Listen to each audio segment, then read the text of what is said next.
The morning Manhattan rain hammered against the windows of Brew and Pages, the cozy independent bookstore cafe that Maya Rodriguez had poured her heart and savings into for the past 3 years. At 28, she'd taken the entrepreneurial leap that terrified most people, transforming her grandmother's inheritance into a dream space where coffee, literature, and community intersected. Maya wiped down the vintage wooden counter, her dark curls escaping from their messy bun as she hummed along to the jazz playing softly through the speakers. The cafe was her sanctuary, exposed brick walls lined with bookshelves, mismatched furniture that told stories, and the intoxicating aroma of freshly ground coffee beans mixing with old paper and dreams. The door chimed, bringing with it a gust of wind and a man who looked entirely out of place. Alexander Sterling stood in the doorway, his $7,000 Tom Ford suit now splattered with rainwater, his dark hair disheveled, and his expression thunderous. At 35, he'd built Sterling Technologies from a college dorm room into a $50 billion empire, and he was distinctly unaccustomed to subway delays, lost drivers, and walking through the rain like a common mortal. "Coffee, black." "Immediately," he commanded, not looking up from his phone as he approached the counter. Maya raised an eyebrow. "Good morning to you too. The word you're looking for is, please." Alexander's steel-gray eyes snapped up, ready to deliver a cutting remark, but the words died on his lips. The woman before him had fire in her dark eyes, a smudge of what looked like chocolate on her cheek, and absolutely no idea who he was. It was refreshing and infuriating. "I don't have time for—" "Then you definitely don't have time for coffee," Maya interrupted, crossing her arms. "Here at Brew and Pages, we believe in basic human kindness. Try again." For 5 full seconds, Alexander Sterling, a man who'd negotiated billion-dollar deals and stared down corporate sharks, was speechless. Then, impossibly, the corner of his mouth twitched. "May I please have a black coffee?" "See? That wasn't so hard." Maya smiled, already moving toward the espresso machine. "Large." "Yes. Yes, please also works."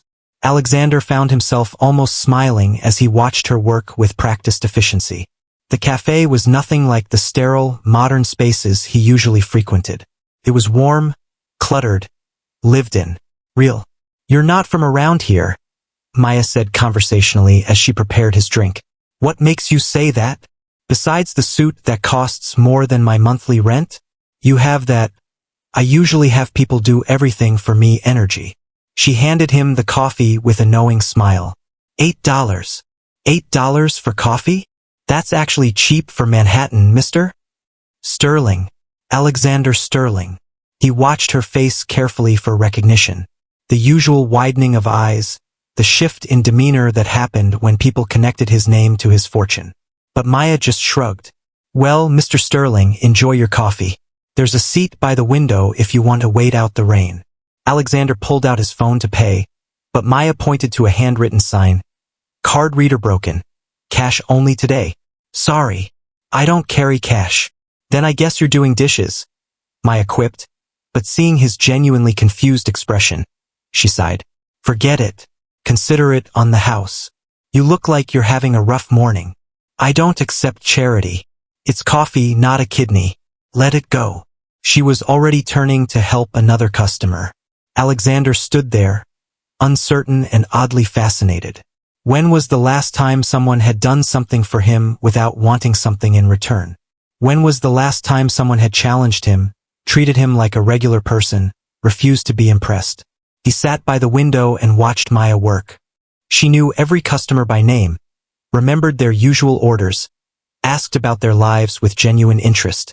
She recommended books with passion, made jokes that landed perfectly, and created an atmosphere of belonging that money couldn't manufacture.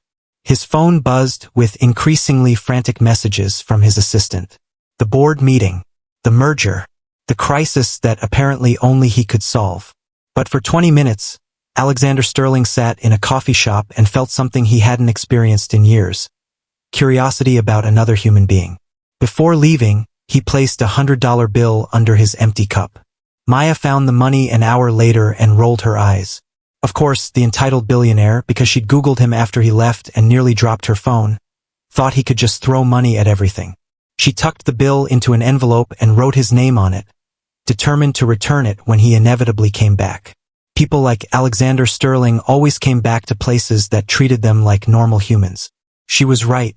He returned the next morning, this time with a working credit card and an actual greeting. "Good morning. Progress."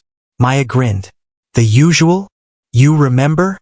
"I remember all my customers. It's called running a business with heart." She started preparing his coffee. "Your money's here, by the way." She slid the envelope across the counter.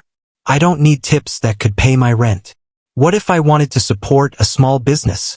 Then buy coffee every day like a normal person. Or buy some books." She gestured to the shelves. "I'm guessing you don't have much time for reading?" "I read constantly. Business journals, market analyses, tech blogs." "I meant real reading. Stories. Something that feeds your soul instead of your portfolio." Alexander found himself leaning against the counter, engaged in a way he rarely was outside boardrooms. "What would you recommend?" Maya's eyes lit up, that passionate glow he'd noticed before. "What do you like? Romance? Thriller? Literary fiction? Fantasy?" "I don't know. I haven't read fiction since college." "That's tragic." She came around the counter, grabbed his hand without thinking, and pulled him toward the shelves. Alexander, who had bodyguards and handlers and people whose entire job was managing his personal space, followed without protest. "Here." She pulled down a worn paperback. "Start with this. It's about a man who thinks he has everything figured out until life teaches him what actually matters." Alexander looked at the cover skeptically but took the book. "How much?" $22. "But since you're a new fiction reader, I'll throw in a bookmark and the promise that if you hate it, you can bring it back for store credit." "You have a return policy?" "I have a life's too short for bad books policy." She rang up his purchase with his coffee. "Though I'm rarely wrong about recommendations." Over the next 2 weeks, Alexander Sterling did something unprecedented in his carefully scheduled, productivity-optimized life. He adjusted his morning routine to include a coffee shop. He told himself it was about the coffee, then about the book recommendations. Maya had been right about the first one and the second and the third. But really, it was about the woman who treated him like Alexander, not Alexander Sterling, billionaire CEO. They talked about books and business, about dreams and disappointments. Maya shared her struggles with rising rent and competing with chain stores. Alexander found himself offering advice, genuinely wanting to help, not to fix or acquire or leverage, just to help. "Why books and coffee?" he asked one rainy Thursday, the shop quiet between the morning and lunch rushes. Maya sat across from him, her own coffee cradled in her hands. "My grandmother raised me. She was a librarian in Puerto Rico before coming to New York. She always said that books were bridges, between people, between worlds, between who we are and who we could be." Her smile turned wistful. "When she died, she left me just enough to start this place. It's not much, but it's mine. It matters. It's impressive. Building something from nothing," says the man who built a $50 billion empire. "That's different. I had venture capital, investors, endless resources. You had an idea and the courage to pursue it," Maya interrupted. "That's not different. That's exactly the same." No one had ever made Alexander feel that his success was relatable. It was isolating, his wealth a wall between him and genuine human connection. But Maya saw past the zeros in his bank account to something real. "Have dinner with me," he said suddenly. Maya's eyebrows rose. "Is that a question or a command?" "A question. A hopeful request." He smiled, a real smile that transformed his usually serious face. "Please."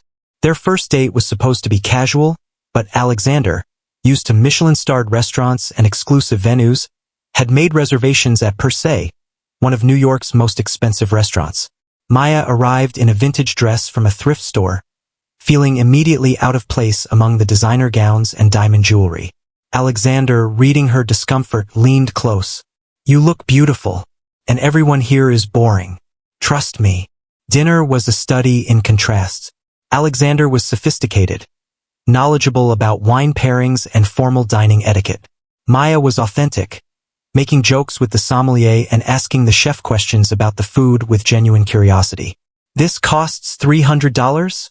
She whispered, looking at her plate. "Don't think about the price. Think about the experience. Alexander, I could feed 20 people at my cafe for this price." He paused, his fork halfway to his mouth, seeing the meal through her eyes. Suddenly, it did seem absurd, excessive, empty. "You're right," he said quietly. "Next time, you choose the place. Next time." "I'm optimistic."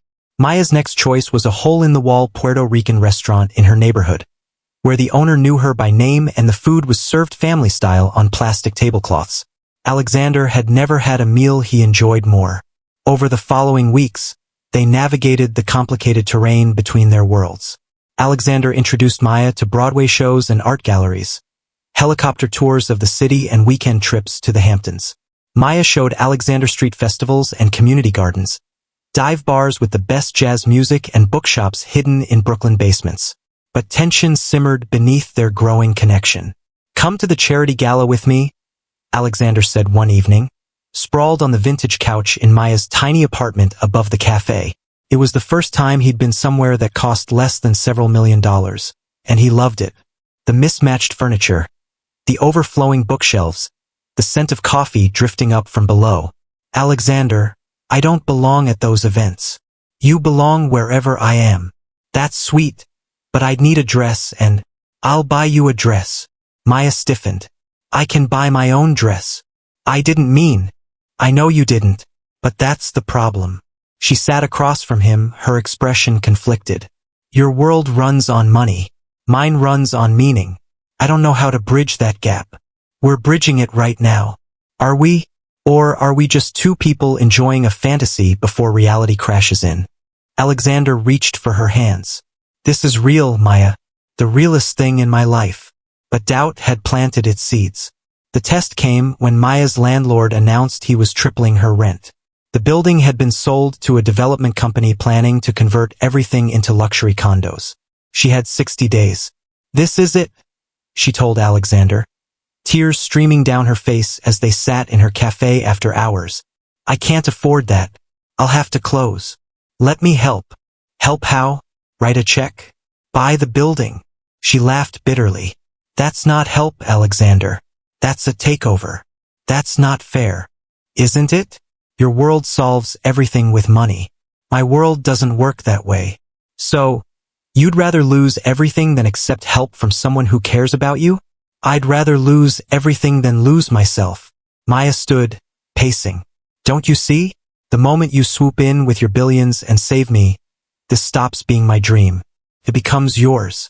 Another acquisition in your portfolio. You think that's what you are to me? An acquisition." The hurt in his voice stopped her. "I don't know what I am to you," she whispered. "How can I? We live in completely different universes.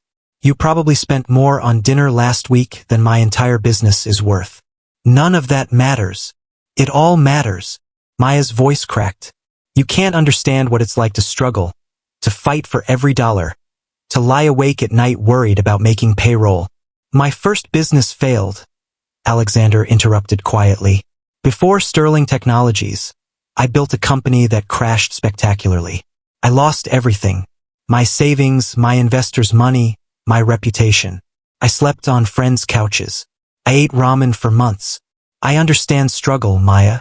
She stared at him, seeing him clearly for the first time. Not the billionaire, but the man who'd climbed from failure to success. "Then you should understand why I need to fight this battle myself." Alexander left that night knowing that loving Maya meant respecting her autonomy, even when he desperately wanted to fix everything. Maya spent the next 3 weeks in a whirlwind of activity. She launched a crowdfunding campaign, organized a community rally, reached out to local media about the displacement of small businesses. Her customers rallied, her neighbors supported her, and the story gained traction. Alexander watched from a distance, offering advice when asked but never overstepping. It killed him to see her exhausted, stressed, running herself ragged. But he understood. Some battles defined us, and Maya needed to fight this one. What he could do was work behind the scenes. Sterling Technologies had connections with city council members focused on small business protection. He made calls not as a billionaire throwing money around, but as a citizen concerned about community development. He connected Maya with pro bono lawyers specializing in tenant rights. He shared her campaign on social media, amplifying her message to millions. But he never told her. The breakthrough came from an unexpected source. A viral video of Maya speaking passionately about the value of independent bookstores and community spaces caught the attention of a celebrity author who had grown up in the neighborhood. Their endorsement brought national attention. Suddenly, Maya's fight represented something larger. The soul of New York against unchecked gentrification. The pressure worked. The development company, facing public relations nightmares and city council scrutiny, agreed to negotiate. They would renovate the building but maintain affordable commercial rent for existing tenants. It wasn't a complete victory, but it was enough. Maya saved her cafe. The celebration was held at Brew and Page's. Naturally, the small space overflowed with neighbors, customers, and supporters. Alexander arrived late, staying in the background, content to watch Maya shine. She found him eventually, pulling him into a quiet corner. "I know what you did." Alexander's heart raced. "I don't know what." "Don't." She smiled, touching his face gently. "The lawyer who helped me works at a firm your company has on retainer. The city council member who championed our cause got a very generous campaign contribution from Sterling Technologies. You shared my campaign to 17 million followers. You needed help. You helped without taking over. You amplified my voice instead of replacing it." Her eyes shimmered with tears. "That's the difference between charity and partnership." "I'm learning," he said softly. "You're teaching me. We're teaching each other." She kissed him then, surrounded by her community, in the space she'd fought for, with the man who'd learned to love her without trying to save her. 3 months later, Alexander faced the biggest decision of his career. A Chinese tech conglomerate wanted to acquire Sterling Technologies for $80 billion. It would make him one of the world's wealthiest individuals and cement his legacy in Silicon Valley history. But it would require moving to Shanghai for 5 years to oversee the transition. He sat in Maya's apartment, the contract on the coffee table between them. "This is your dream," she said carefully. "The culmination of everything you've built. You're my dream too. Don't make me choose for you. I won't carry that burden." Alexander stood, walking to the window overlooking the street. Below, Brew and Page's glowed warmly in the evening light. In the months since the rent crisis, Maya had expanded slightly, adding a small performance space for poetry readings and live music. The community had rallied around her, and the cafe had become more vibrant than ever. "I spent years building an empire," he said slowly. "I told myself it was about innovation, about changing the world. But really it was about proving something. To my parents who thought I'd fail, to the investors who doubted me, to myself." He turned to face her. "I've already changed the world, Maya. The technology exists. The company will thrive with or without me. But you've changed me. Made me remember what actually matters." "What are you saying?" "I'm saying I don't want to be the richest man in the world if it means being alone. I'm saying that success without connection is just expensive loneliness." He moved toward her, taking her hands. "I'm saying I choose this. Us. Community. Presence. Love. You're turning down $80 billion? I'm accepting something priceless." Maya pulled him close, overwhelmed. "You know this means you're stuck coming to my cafe every morning? Probably forever. I can think of worse fates. We're from different worlds, Alexander. Then we'll build a new one together." Epilogue 1 year later. The garden party celebrating Brew and Page's 5th anniversary spilled out onto the closed street. A neighborhood festival of books, music, and community. Maya, radiant in a simple sundress, moved through the crowd with natural grace, greeting friends and customers. Alexander, sleeves rolled up and tie discarded, manned the coffee cart with surprising competence. He'd become a regular fixture at the cafe, splitting his time between running Sterling Technologies, which he'd restructured to run smoothly without requiring his constant presence, and helping Maya expand her vision. They'd opened 2 more Brew and Page's locations in underserved neighborhoods, each staffed by locals and tailored to their communities. Alexander had created a non-profit foundation supporting independent bookstores and small businesses, combining his business expertise with Maya's community-focused philosophy. "You're getting pretty good at that," Maya teased, watching him prepare a latte. "I have an excellent teacher." He pulled her close, kissing her forehead. "Happy anniversary, amor." "The cafes or ours?" "Both." A photographer from a business magazine approached, requesting an interview about Alexander's unusual career trajectory. "From billionaire CEO to barista?" the reporter said, slightly confused. "From isolated executive to community partner," Alexander corrected, his arm around Maya. "Best decision I ever made." Later, as the party wound down and the string lights twinkled above the street, Maya and Alexander sat on the cafe steps, watching their friends and neighbors talk and laugh. "No regrets?" she asked quietly. "About turning down $80 billion? Alexander pretended to think deeply. "Well, I did have my eye on a private island." Maya elbowed him and he laughed.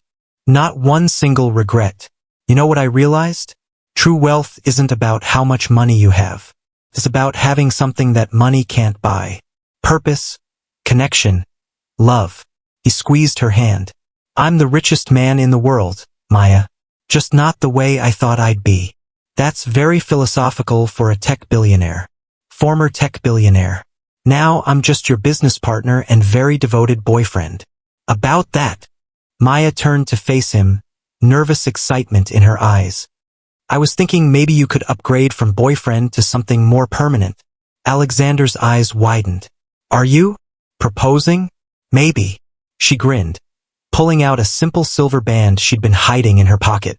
"I know it's not a fancy 3-carat diamond or whatever billionaires usually." Alexander kissed her, deep and long, not caring that the remaining party guests erupted in cheers. When they finally pulled apart, both laughing and crying, he produced his own ring, not ostentatious, but beautiful, with small stones that caught the light.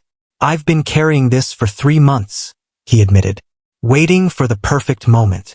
"This isn't perfect. My hair's a mess. I smell like coffee, and there are like 40 people watching." "It's completely perfect," he interrupted, "because it's us. It's real." They exchanged rings there on the cafe steps, surrounded by community and chosen family. 2 people from different worlds who'd built a new one together.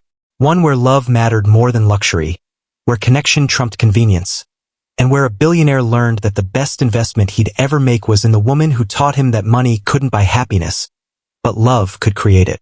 As the street party resumed around them, Maya and Alexander sat hand in hand, watching their world, imperfect, chaotic, beautiful, and real, unfold before them.